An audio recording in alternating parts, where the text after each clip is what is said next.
늦여름의 열기가 도시를 짓누르던 오후였다.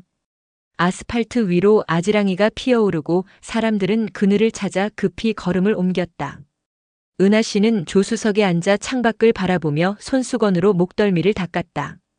에어컨 바람이 시원하게 쏟아졌지만 가슴속 어딘가는 여전히 답답했다. 운전석에 앉은 며느리 수지는 말없이 핸들을 잡고 있었다. 둘 사이엔 몇 달째 미묘한 냉기가 흘렀다. 대화는 필요한 말로만 이루어졌고 웃음은 사라진 지 오래였다. 퇴직 후 시골에서 농사로 소일하던 은하는 아들 내외가 사는 서울 아파트에 올라온 지 석 달째였다. 처음엔 손주를 돌보겠다는 명분이었지만 실상은 외로움을 견디지 못해서였다. 어머니, 마트 다녀오는 길에 반찬 재료 좀 사야 하는데 괜찮으시죠? 수진의 목소리는 예의 바르지만 차가웠다. 은하는 고개를 끄덕였다. 그래, 뭐든 내 맘대로 해. 대답은 짧았지만 속마음은 복잡했다. 내 아들한테 시집 와서 밥 한 끼 제대로 차려주질 않으면서. 수지는 교사였다. 아침 일찍 나가 저녁 늦게 돌아왔고 주말에도 학교 행사나 연수로 자리를 비우기 일쑤였다.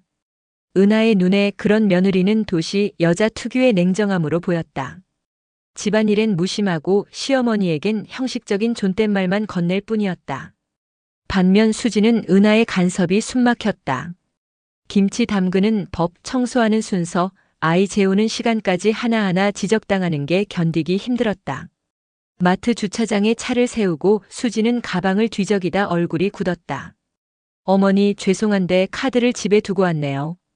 금방 다녀올게요. 그녀는 차 열쇠를 들고 문을 열었다. 그럼 여기서 잠깐만 기다리세요. 10분이면 돼요.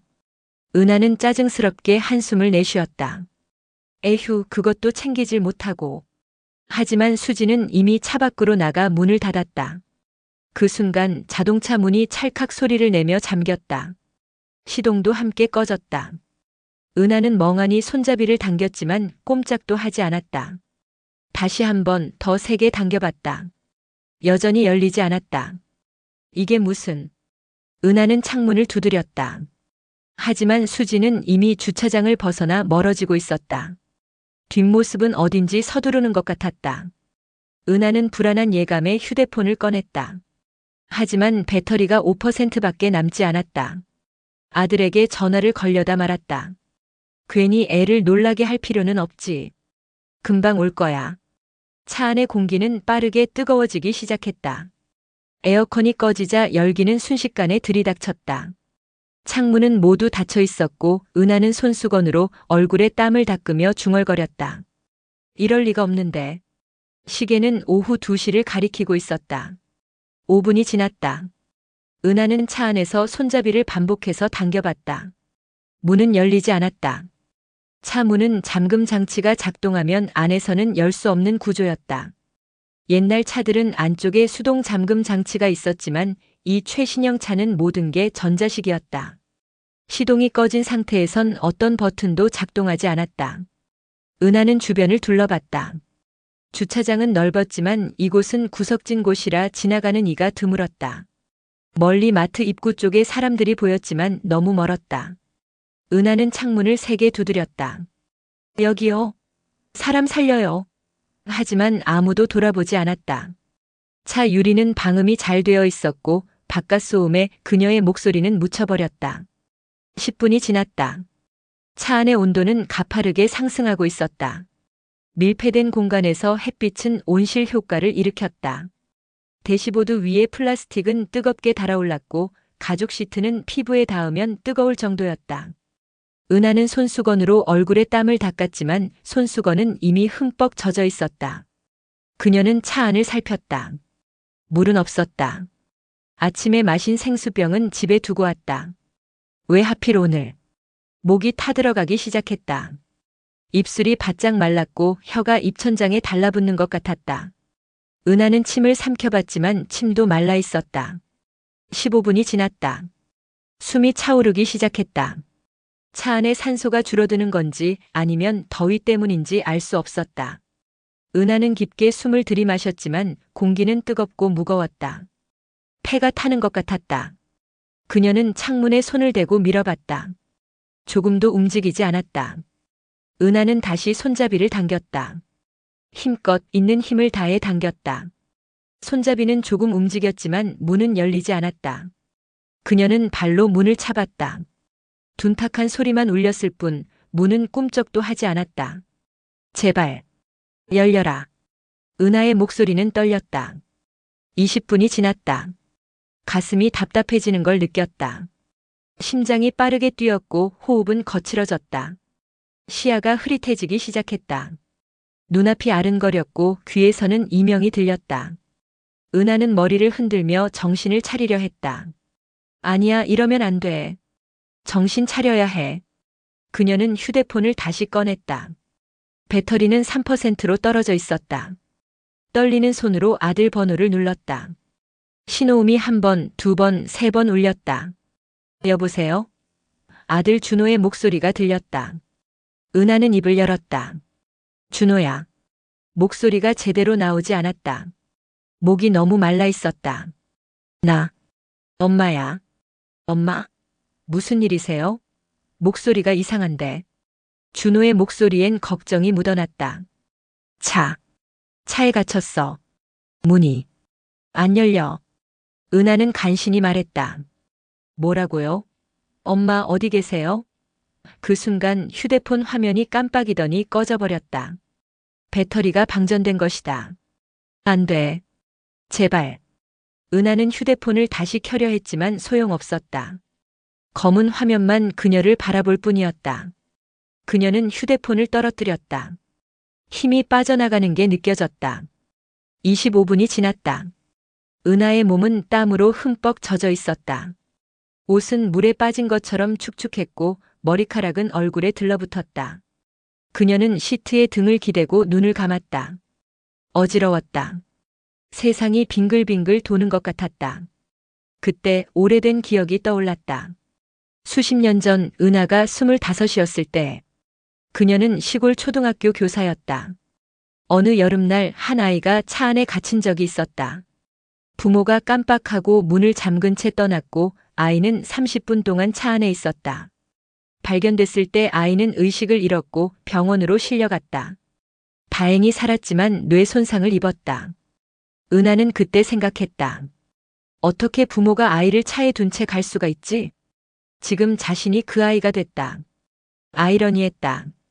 은하는 희미하게 웃었다. 웃음은 곧 헛기침으로 변했다. 30분이 지났다.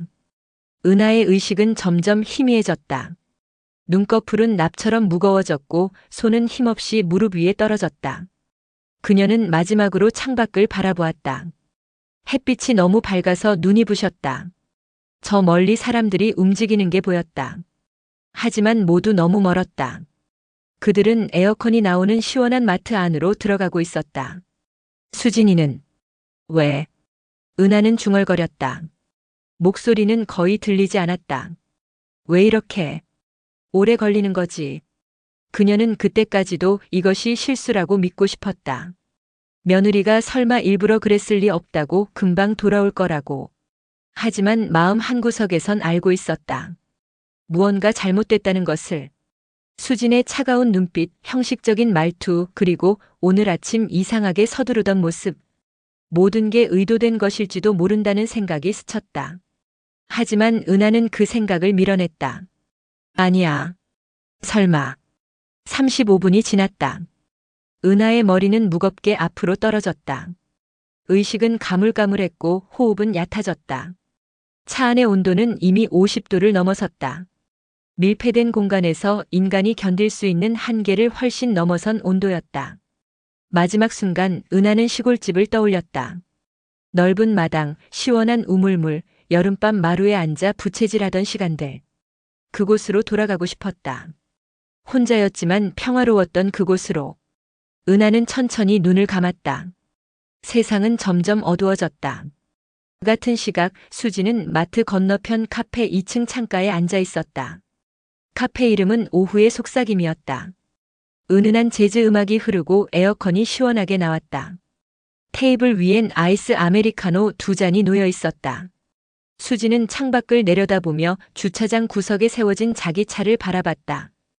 햇빛이 차체를 강하게 비추고 있었다. 차는 작은 점처럼 보였지만 그녀는 정확히 어디에 세워뒀는지 알고 있었다. 수진의 얼굴엔 어떤 표정도 없었다. 죄책감도 불안도 걱정도 보이지 않았다. 그저 멍하니 커피를 마시며 창밖을 바라볼 뿐이었다. 그녀의 손은 떨리지 않았다. 심장은 평온했다. 이상할 정도로 차분했다. 문이 열리며 정장을 입은 남자가 들어왔다. 30대 중반의 단정한 인상, 키가 크고 어깨가 넓었다. 지훈이었다. 그는 주변을 둘러보다 수진을 발견하고 미소를 지었다. 그 미소엔 반가움과 안도감이 섞여 있었다. 그는 수진의 옆자리에 앉으며 물었다. 오래 기다렸어? 수진은 고개를 저었다. 아니, 방금 왔어. 목소리는 평소와 다름없이 차분했다. 지훈은 커피를 한 모금 마시며 넥타이를 풀었다. 휴, 밖에 더워 죽겠어. 차에서 내리는 순간 숨이 막히더라. 그는 웃으며 말했다. 수진은 대답하지 않았다. 그저 창밖을 바라볼 뿐이었다. 지훈은 수진의 시선을 따라 창밖을 내려다봤다. 뭘 보고 있어? 수진은 잠시 침묵했다. 그리고는 짧게 대답했다. 아무것도. 지훈은 고개를 갸웃했지만 더 묻지 않았다. 대신 그는 수진의 손을 잡았다. 힘들지? 요즘 많이 힘들어 보여. 수진은 그제야 지훈을 바라봤다. 응. 정말 힘들어. 목소리엔 피로가 묻어났다. 매일 아침 눈치 보고 저녁엔 간섭받고. 내 집인데 내가 손님 같아. 지훈은 고개를 끄덕였다. 그분은 안 오셨어? 그는 조심스럽게 물었다. 수진은 잠시 망설이다 대답했다. 오늘은 차 안에서 기다리고 계셔. 지훈의 눈빛이 흔들렸다. 뭐? 이 더운 날씨에? 수진은 태연하게 대꾸했다. 카드 두고 왔다고 했어. 금방 다녀온다고. 지훈은 미간을 찌푸렸다. 그래도 시동은 켜놨지? 수진은 고개를 저었다. 열쇠 가지고 나왔으니까 시동은 꺼졌을 거야. 지훈의 얼굴이 굳었다. 수진아, 그럼 에어컨도 안 나오잖아. 이 날씨에 차 안이 얼마나 뜨거운지 알아? 수진은 커피를 한 모금 마셨다. 알아. 그녀의 대답은 너무 짧았다. 지훈은 불안한 표정으로 시계를 봤다. 벌써 15분 지났는데. 괜찮겠어? 수진은 대답 대신 창밖을 바라봤다. 주차장의 차는 여전히 그 자리에 있었다. 햇빛은 더욱 강해졌고 아지랑이가 차 주변에서 피어오르는 것 같았다. 지훈은 수진의 손을 놓으며 말했다. 수진아, 미안한데 어머님 데리러 가야 하는 거 아니야? 너무 오래 기다리시는 것 같은데. 조금만 더. 수진의 목소리는 단호했다. 오늘만큼은 아무 생각하고 싶지 않아. 지훈은 무언가 말하려다 입을 다물었다. 수진의 눈빛이 달랐다. 평소엔 온화하고 따뜻했던 그 눈빛이 오늘은 이상하게 차갑고 공허했다. 둘은 오래전부터 같은 학교에서 근무하며 비밀스러운 관계를 이어왔다. 처음엔 단순한 동료였다. 교무실에서 가끔 커피를 마시고 점심을 함께 먹는 사이. 하지만 시간이 지나며 감정은 깊어졌다. 수지는 남편 준호가 자신에게 무심하다고 느꼈다. 그는 회사 일에만 몰두했고 집에 돌아와도 피곤하다며 방에 들어가 버렸다. 대화는 줄어들었고 스킨십은 사라졌다. 지훈은 달랐다. 그는 수진의 말에 귀 기울였고 그녀의 고민을 함께 나눴다. 힘들지? 내가 옆에 있을게. 지훈의 말은 언제나 따뜻했다. 수진은 그에게서 위로를 받았다. 그리고 어느새 선을 넘었다. 처음엔 죄책감이 컸다. 하지만 은하가 집에 온 이후 수진의 삶은 더욱 숨막혔고 죄책감은 점점 희미해졌다. 언제까지 이렇게 살아야 하지? 수진은 지훈에게 수없이 토로했다. 매일 아침 시어머니 눈치 보고 밤엔 남편 눈치 보고. 나는 언제 내 삶을 살 수 있는 거야? 지훈은 그녀를 안으며 말했다. 조금만 기다려. 방법이 있을 거야. 하지만 시간이 지나도 방법은 없었다. 은하는 시골로 내려갈 생각이 없었고 준호는 엄마를 모시는 게 당연하다고 생각했다. 수지는 점점 지쳐갔다. 그리고 오늘 그녀는 결심했다. 오늘만큼은 자유롭고 싶어. 수진아. 지훈이 다시 말했다. 진짜 괜찮은 거야? 어머님이. 수지는 그의 말을 끊었다. 지훈아, 오늘은 그 얘기 하지 말자. 우리 얘기만 하자. 그녀는 지훈의 손을 다시 잡았다. 지훈은 망설이다 고개를 끄덕였다. 알았어. 시간이 흘렀다. 20분, 25분, 30분. 수지는 커피를 천천히 마시며 지훈과 대화를 나눴다. 학교 얘기, 학생들 얘기, 여름방학 계획. 일상적인 대화였지만 수진의 목소리엔 어딘가 공허함이 묻어났다. 지훈은 몇 번이나 시계를 봤지만 수진은 서두르지 않았다. 좀 더 있자. 수진이 말했다. 지훈은 불안한 얼굴로 고개를 끄덕였다. 창밖의 차는 여전히 그 자리에 있었다. 햇빛 아래 작고 외로워 보였다. 수지는 그 차를 바라보며 생각했다. 이제 곧 끝날 거야. 모든 게. 40분이 지났을 때 수지는 마침내 자리에서 일어났다. 가야겠다. 지훈은 안도의 한숨을 내쉬었다. 그래, 빨리 가. 어머님 많이 기다리셨을 거야. 수지는 대답하지 않았다. 그녀는 가방을 들고 카페를 나섰다. 지훈은 그녀의 뒷모습을 바라보다 불안한 예감에 함께 따라 나왔다. 오후 3시 주차장 경비원 김철수 아저씨가 순찰을 돌고 있었다. 그는 여름이면 늘 걱정이었다. 차 안에 아이나 반려동물을 두고 가는 사람들이 있었기 때문이다. 그는 주차장을 천천히 걸으며 차들을 확인했다. 구석진 곳에서 그는 이상한 차 한 대를 발견했다. 시동도 꺼진 채 한참 방치되어 있는 것 같았다. 차 색깔은 흰색이었고 앞 유리창엔 햇빛이 반사되어 안이 잘 보이지 않았다. 김 아저씨는 조수석을 들여다보는 순간 심장이 멎는 것 같았다. 이거 큰일인데. 조수석에 한 여성이 쓰러져 있었다. 머리는 앞으로 떨어져 있었고 움직임이 없었고 얼굴은 창백했다. 아저씨는 급히 차 문을 두드렸다. 여기요. 괜찮으세요? 그는 손잡이를 당겨봤지만 문은 잠겨 있었다. 아저씨는 떨리는 손으로 휴대폰을 꺼내 119에 신고했다. 여보세요. 주차장에 사람이 차 안에 갇혀 있어요. 의식이 없는 것 같아요. 빨리 와주세요. 그는 관리실로 달려가 망치를 가져왔다. 죄송합니다. 유리 깨야겠습니다. 김 아저씨는 망치를 들어 올렸다. 딱. 유리창이 깨지며 뜨거운 공기가 쏟아져 나왔다. 마치 오븐을 연 것 같았다. 열기가 얼굴을 때렸고 김 아저씨는 뒤로 물러섰다. 이렇게까지 뜨거워? 그는 믿을 수 없다는 표정으로 차 안을 들여다봤다. 김 아저씨는 재빨리 손을 넣어 문을 열고 은하를 조심스럽게 밖으로 끌어냈다. 그녀의 몸은 뜨겁고 축축했다.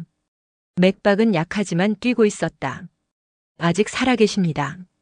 괜찮아요. 구급차 곧 올 거예요.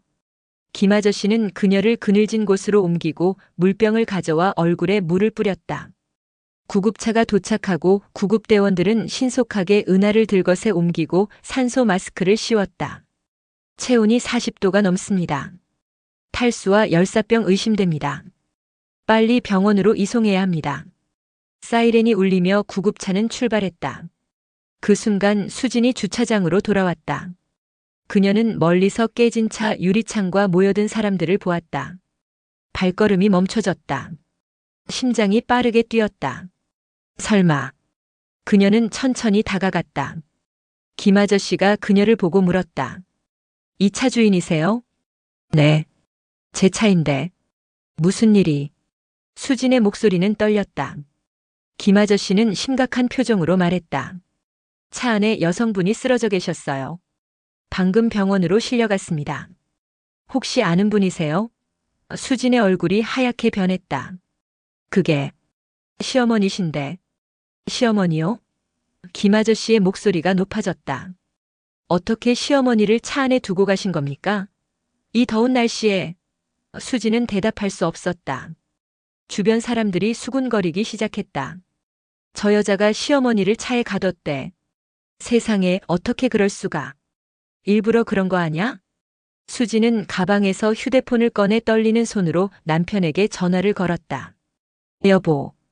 큰일 났어. 어머니가. 목소리는 제대로 나오지 않았다. 병원 응급실, 은하는 중환자실로 옮겨졌다. 의사들이 분주하게 움직였다. 수액 투여하고 체온 낮춰야 합니다. 의식 회복까지 시간이 걸릴 수 있습니다. 간호사들이 얼음팩을 가져왔고 의사는 주사를 놓았다. 1시간 후 준호가 병원에 도착했다. 얼굴은 새하얗게 질려 있었고 이마엔 식은땀이 맺혀 있었다. 엄마는 어디 계세요? 엄마. 그는 중환자실 앞을 서성이며 외쳤다. 간호사가 그를 진정시켰다. 보호자시죠? 지금 치료 중이십니다. 의사 선생님이 곧 오실 거예요. 수진도 뒤따라 도착했다. 그녀는 복도 구석에 서서 고개를 숙였다. 준호는 그녀를 보자 달려가 소리쳤다. 도대체 어떻게 된 거야? 왜 엄마를 차 안에 두고 간 거야? 수진은 떨리는 목소리로 대답했다. 카드를 두고 와서. 금방 다녀온다고 했는데. 금방? 1시간 넘게? 준호의 목소리는 점점 높아졌다. 복도에 있던 사람들이 그들을 쳐다봤다. 그 더운 차 안에 엄마를 혼자 두고 어딜 간 거야? 도대체 뭐가 그렇게 급했어? 수지는 대답하지 못했다. 눈물이 흘러내렸지만 그 눈물이 진심인지 알 수 없었다. 의사가 나왔다. 보호자분이시죠? 준호는 급히 다가갔다. 네, 저 아들입니다. 엄마 상태가 어때요? 의사는 심각한 표정으로 말했다. 탈수와 열사병으로 위중한 상태입니다. 체온이 41도까지 올라갔고 의식불명 상태입니다. 조금만 늦었으면 뇌 손상이나 사망에 이를 뻔했습니다. 준호는 주먹을 불끈 쥐었다. 그게 얼마나 위험한 건가요? 의사는 한숨을 내쉬었다. 밀폐된 차 안 온도는 30분 만에 70도까지 올라갈 수 있습니다. 특히 고령자는 체온 조절 능력이 떨어지기 때문에 더 위험합니다. 환자분은 운이 좋으신 편입니다. 준호는 수진을 돌아봤다. 눈빛은 차갑고 날카로웠다. 수진아, 당신 정말 말을 잇지 못했다. 분노와 실망 그리고 의심이 뒤섞인 표정이었다. 그때 경찰 2명이 복도로 들어왔다. 실례합니다. 혹시 차주인이신가요? 그들은 수진을 향해 물었다. 수진은 고개를 끄덕였다. 네. 잠깐 얘기 좀 할 수 있을까요? CCTV 기록을 확인했는데 몇 가지 여쭤볼 게 있습니다. 수진은 경찰을 따라 상담실로 들어갔다. 준호는 중환자실 문 앞에 주저앉았다. 손으로 얼굴을 감싸고 흐느꼈다. 엄마, 죄송해요. 제가 잘못했어요. 상담실에서 경찰은 수진에게 물었다. 차에서 내리신 게 오후 25분이고 병원으로 이송된 게 3시 10분입니다. 그 사이 1시간 동안 어디 계셨나요? 수진은 입술을 깨물었다. 카드. 가지러 집에 갔다 왔어요. 경찰은 태블릿을 꺼내 CCTV 영상을 보여줬다. 하지만 영상을 보면 마트 건너편 카페로 들어가시는 게 보입니다. 남성분과 함께요. 수진의 얼굴이 창백해졌다. 그건 사실대로 말씀해 주세요. 시어머니께서 위중한 상태십니다. 최악의 경우 유기치사로 처벌받을 수 있습니다. 수진은 고개를 떨어뜨렸다. 죄송해요. 제가 잠깐 커피 마시러 들렀어요. 경찰은 한숨을 내쉬었다. 차 안에 시어머니가 계신 걸 알고 계셨죠? 수진은 대답하지 못했다. 침묵이 모든 걸 말해주었다. 일주일이 지났다. 은하는 기적적으로 의식을 회복했다. 며칠간 중환자실에서 치료를 받은 후 일반 병실로 옮겨졌다. 준호는 매일 병원을 찾았다. 죽도 먹여주고 손을 잡아주며 말했다. 엄마 정말 죄송해요. 제가 더 잘할게요. 하지만 은하는 말이 없었다. 그녀는 창밖만 바라볼 뿐 아들의 말에도 짧게 고개만 끄덕였다. 눈빛은 예전과 달랐다. 무언가 깊은 곳에서 꺼진 것 같았다. 수지는 한 번 병문 안을 왔다. 병실 문을 열고 들어서며 말했다. 어머니, 정말 죄송해요. 제가 실수했어요. 목소리는 떨렸지만 눈빛엔 진심이 보이지 않았다. 형식적인 사과였다. 은하는 수진을 바라보았다. 말은 없었지만 눈빛은 모든 걸 말하고 있었다. 너는 나를 버렸구나. 수지는 그 눈빛을 견디지 못하고 고개를 돌렸다. 어머니, 제가 정말 됐어. 은하가 처음으로 입을 열었다. 더 이상 말하지 마. 수지는 더 말하지 못했다. 병실을 나서며 복도에서 준호와 마주쳤다. 준호는 그녀를 쳐다보지도 않았다. 그냥 지나쳐 병실로 들어갔다. 수지는 그 자리에 멈춰섰다. 눈물이 흘러내렸다. 하지만 그게 후회인지 자기 연민인지 알 수 없었다. 보름 후 은하는 퇴원했다. 준호는 엄마를 집으로 모셨다.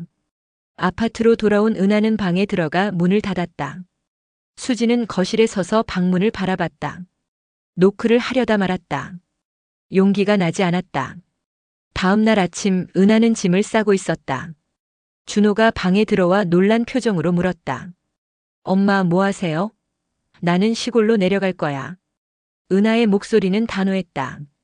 엄마, 그러지 마세요. 여기 계세요. 제가 더 잘할게요. 은하는 고개를 저었다. 아니야.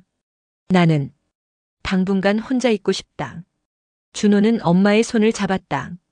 엄마, 수진이가 잘못했어요. 하지만 엄마가 가시면 안 돼요. 은하는 아들의 손을 천천히 뿌리쳤다. 준호야, 너도 알잖니? 어떤 관계는 돌이킬 수 없다는 거.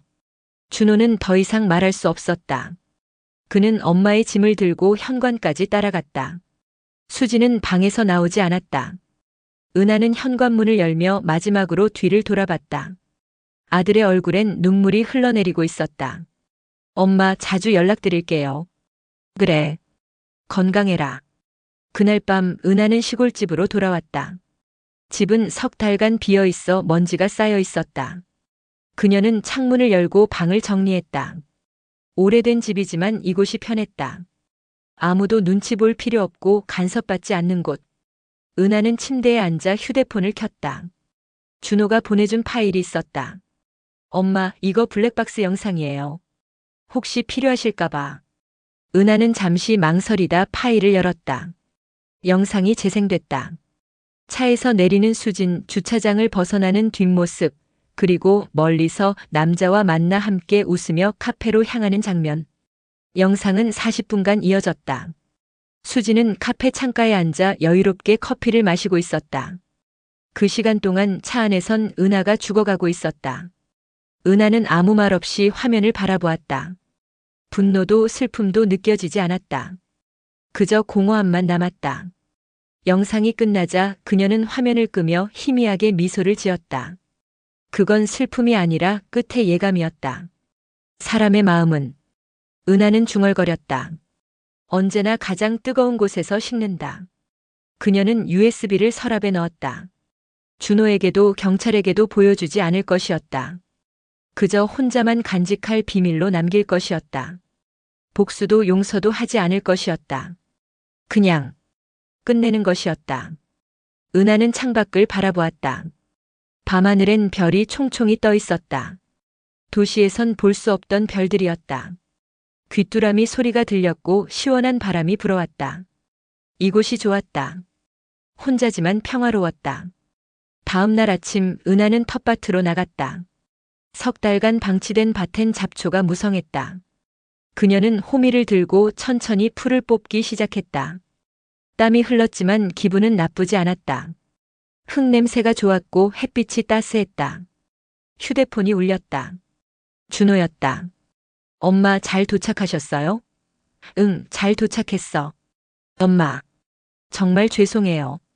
너는 잘못한 게 없어. 건강해. 은하는 짧게 통화를 끝냈다. 그녀는 휴대폰을 주머니에 넣고 다시 밭으로 돌아갔다. 여름은 아직 끝나지 않았다. 하지만 은하의 여름은 이미 끝나 있었다. 그날 차 안에서 그녀는 무언가를 잃었다. 사람에 대한 신뢰, 가족에 대한 믿음, 그리고 따뜻한 마음. 하지만 동시에 무언가를 얻었다. 홀로 서는 법, 의지하지 않는 법, 그리고 끝내는 법. 은하는 하늘을 올려다봤다. 구름 한 점 없이 맑은 하늘이었다. 이제 괜찮아. 그녀는 중얼거리며 다시 땅을 팠다. 그렇게 은하의 여름이 끝났다.